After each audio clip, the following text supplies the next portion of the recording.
when you're part of something that's really successful from the beginning, there's always this lingering doubt in your mind. Was I actually part of the solution, or was I just in the right place at the right time?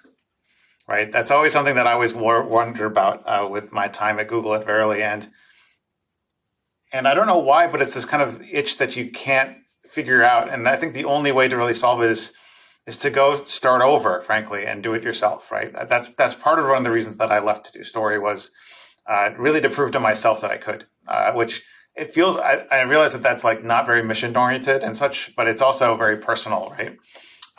At the same time, though, I wanted it to be along the mission lines that I was passionate about. And I wanted that to be what the company was about from the very beginning and reflecting the values that I specifically had. So I really liked the idea of creating something that I wanted to do to prove that, that I could do it. It also was this sort of delayed entrepreneurship thing. Actually, when I was in college, I always wanted to start my own company.